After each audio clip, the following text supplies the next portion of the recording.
আসসালামু আলাইকুম। চাকরি প্রত্যাশী ভাই ও বোনেরা, জাতীয় বিশ্ববিদ্যালয়ে নতুন একটি নিয়োগ বিজ্ঞপ্তি প্রকাশিত হয়েছে। এই নিয়োগ বিজ্ঞপ্তিটি ৮ জানুয়ারি ২০২৬ খ্রিস্টাব্দ তারিখে প্রকাশিত হয়।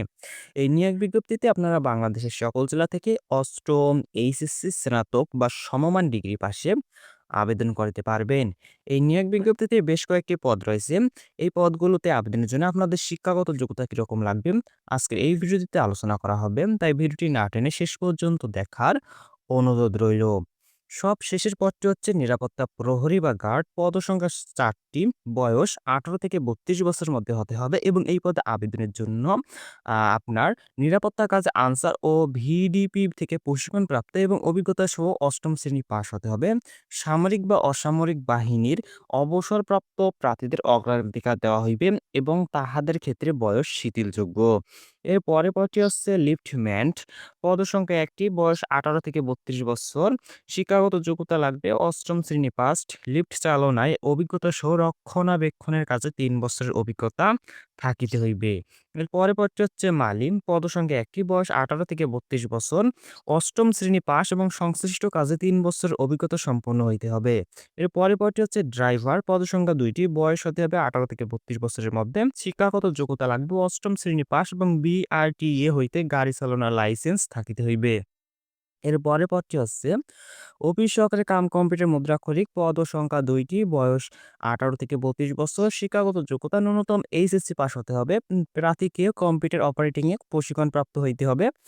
কম্পিউটার টাইপিং এর সর্বনিম্ন গতি প্রতি মিনিটে ইংরেজিতে ৩০ এবং বাংলায় ২৫ শব্দ হতে হবে। শিক্ষা জীবনের কোনো স্তরেই ৩য় শ্রেণী বা বিভাগ বা সমমানের সিজিপিএ গ্রহণযোগ্য নয়। এর পরের পদটি হচ্ছে উচ্চমান সহকারী। পদসংখ্যা ১টি। বয়স ১৮ থেকে ৩২ বছরের মধ্যে হতে হবে। শিক্ষাগত যোগ্যতা ন্যূনতম স্নাতক ডিগ্রি থাকতে হবে। কম্পিউটার চালনায় পারদর্শিতা ও বাস্তব অভিজ্ঞতা থাকতে হবে।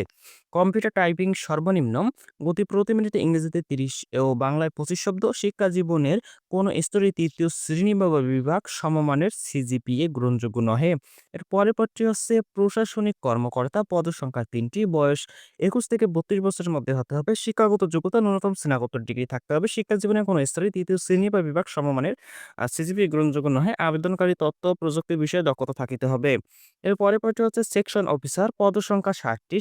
বয়স ২১ থেকে ৩২ বছরের মধ্যে হতে হবে। শিক্ষাগত যোগ্যতা লাগবে এই পদে আবেদনের জন্য। ন্যূনতম স্নাতকোত্তর ডিগ্রি থাকতে হবে। শিক্ষা জীবনের কোন স্তরে ৩য় শ্রেণী বা বিভাগ বা সমমানের সিজিপিএ গ্রহণযোগ্য নহে। আবেদনকারী তথ্য ও প্রযুক্তি বিষয়ে দক্ষতা থাকতে হবে। এর পরের পদটি হচ্ছে সহকারী সিস্টেম অ্যানালিস্ট। পদসংখ্যা ১টি। বয়স সর্বোচ্চ ৪০ বছরের মধ্যে হতে হবে। শিক্ষাগত যোগ্যতা লাগবে মাস্টার্স ডিগ্রি কম্পিউটার বিজ্ঞান বা পদার্থবিজ্ঞান বা ফলিত বিজ্ঞান বা গণিত বা পরিসংখ্যান বা বাণিজ্য বা অর্থনীতি বা সামাজিক বিজ্ঞান বা ব্যবসায় প্রশাসন বা বিএসসি ইঞ্জিনিয়ারিং বা সমমান সংশ্লিষ্ট কাজে ৫ বছরের অভিজ্ঞতা থাকতে হবে। শিক্ষা জীবনের কোনো স্তরে ৩য় শ্রেণী বা বিভাগ গ্রহণযোগ্য হবে না। উচ্চতর ডিগ্রি বা প্রশিক্ষণের যোগ্যতা সম্পন্ন প্রার্থীরা অগ্রাধিকার পাবেন। প্রিয় দর্শক, এখন পর্যন্ত যারা আমাদের ইউটিউব চ্যানেলটি সাবস্ক্রাইব করেননি, অবশ্যই সাবস্ক্রাইব করবেন। কারণ চাকরির সব আপডেট আমাদের ইউটিউব চ্যানেলে প্রতিনিয়ত সবার আগে দেওয়া হয়ে থাকে। শর্তাবলী: উক্ত পদসমূহে আবেদনের নিমিত্তে অনলাইন অ্যাপ্লিকেশন ফর্মে নিয়োগ বিজ্ঞপ্তি ৮ জানুয়ারি ২০২৬ তারিখ হইতে অত্র বিদ্যালয়ের ওয়েবসাইট jobs.nu.ac.bd এ পাওয়া যাবে। আগ্রহী প্রার্থীদের আগামী ২৮ জানুয়ারি ২০২৬ তারিখে বিকাল ৪ ঘটিকার মধ্যে উক্ত ওয়েবসাইট jobs.nu.ac.bd এ অনলাইন অ্যাপ্লিকেশন ফর্ম পূরণের মাধ্যমে আবেদন করিতে হইবে। প্রার্থীদের বয়সের উচ্চসীমা ও অন্যান্য বিষয়ে সরকারের ঘোষিত বিধিমালা অনুসরণ করা হইবে। আবেদন শেষ করার শেষ তারিখে প্রার্থীদের বয়সসীমা নির্ধারিত হইবে। প্রার্থী মুক্তিযোদ্ধা বা শহীদ মুক্তিযোদ্ধার পুত্র, কন্যা অথবা পুত্র, কন্যার পুত্র, কন্যা, নাতি, নাতনি হলে আবেদনে উল্লেখ সহ ওই মুক্তিযোদ্ধা বা শহীদ মুক্তিযোদ্ধার সার্টিফিকেট, মুক্তিবার্তা বা গ্যাজেটের কপি যথাযথভাবে উপযুক্ত কর্তৃপক্ষ কর্তৃক স্বাক্ষরিত ও সনদপত্রের সত্যায়িত কপি এবং অন্যান্য বিশেষ কোটার ক্ষেত্রে নিজ নিজ জেলা প্রশাসক বা উপজেলা নির্বাহী অফিসার কর্তৃক প্রদত্ত সার্টিফিকেটের সত্যায়িত কপি ইউজার আইডি ও পাসওয়ার্ড দিয়ে লগইন করে অনলাইন অ্যাপ্লিকেশন ফর্ম এর নির্ধারিত অংশে আপলোড করিতে হইবে। চাকুরিরত প্রার্থীদেরকে তাদের স্ব নিয়োগকারী কর্তৃপক্ষের অনুমতি সাপেক্ষে নির্ধারিত সময়সীমার মধ্যে আবেদন করিতে হইবে।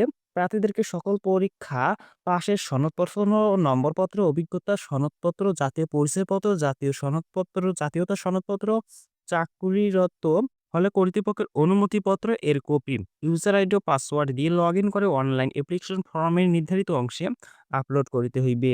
অনলাইন অ্যাপ্লিকেশন ফর্মের প্রিন্ট কপি সহ সকল ডকুমেন্টসের সত্যায়িত কপি ৯ সেট ডাকযোগে বা কুরিয়ার সার্ভিসে বা হাতে হাতে ২৮ জানুয়ারি ২০২৬ তারিখ পর্যন্ত অফিস সময়ের মধ্যে রেজিস্ট্রার জাতীয় বিশ্ববিদ্যালয় গাজীপুর ১৭০৪ ঠিকানায় পৌঁছাতে হইবে, অন্যথায় আবেদন বাতিল হইয়া গণ্য হবে।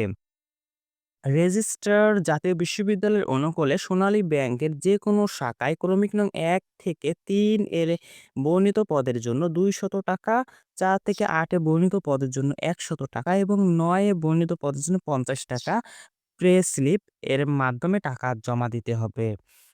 পে স্লিপ সংগ্রহ ও আবেদন ফি জমাদানের নিয়মাবলী। জাতীয় বিশ্ববিদ্যালয় ওয়েবসাইটস jobs.nu.ac.bd এ অনলাইন অ্যাপ্লিকেশন ফর্ম যথাযথভাবে পূরণপূর্বক সাবমিট করার পরে ইউজার আইডি ও পাসওয়ার্ড দিয়ে লগইন করে পে স্লিপ ডাউনলোড করে নিকটস্থ সোনালী ব্যাংকের যে কোনো শাখার মাধ্যমে নির্ধারিত সময়সীমার মধ্যে জমা দিতে হইবে, অথবা সোনালী ব্যাংকের অনলাইন পেমেন্ট গেটওয়ে ব্যবহার করে মোবাইল ব্যাংকিং সেবার মাধ্যমে নির্ধারিত আবেদন ফি জমা দিতে হইবে।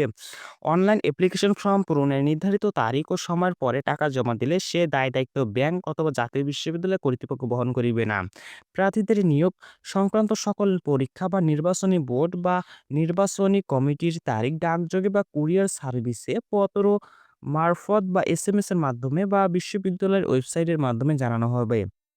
এই সকল পরীক্ষায় অংশগ্রহণের জন্য প্রার্থীদের কোনো প্রকার টিএ বা ডিএ প্রদান করা হবে না। সাক্ষাৎকারের সময় সকল মূল সনদ ও সংশ্লিষ্ট অন্যান্য কাগজপত্র সঙ্গে আনতে হবে। নিয়োগের ক্ষেত্রে কর্তৃপক্ষের সিদ্ধান্ত চূড়ান্ত বলিয়া গণ্য হবে এবং কর্তৃপক্ষ প্রয়োজনীয় পদ সংখ্যা হ্রাস বা বৃদ্ধি করিতে পারিবে। কোনো ধরনের সুপারিশ প্রার্থীর অযোগ্যতা হিসাবে বিবেচিত হবে। অসম্পূর্ণ বা ত্রুটিপূর্ণ ও ভুল তথ্য সম্বলিত আবেদন বাতিল বলিয়া গণ্য হবে। কোনো কারণ দর্শানো ব্যতি রেখে যেকোনো আবেদন গ্রহণ বা বাতিলের ক্ষমতা কর্তৃপক্ষ সংরক্ষণ করবে। প্রিয় দর্শক, ভিডিওটি ভালো লেগে থাকলে অবশ্যই লাইক দিবেন এবং বন্ধুদের সাথে ভিডিওটি শেয়ার করবেন। আর চাকরির সব আপডেট সবার আগে পেতে আমাদের ইউটিউব চ্যানেলটি এখনই সাবস্ক্রাইব করুন। ভিডিওটি শেষ পর্যন্ত দেখার জন্য আপনাকে অসংখ্য ধন্যবাদ।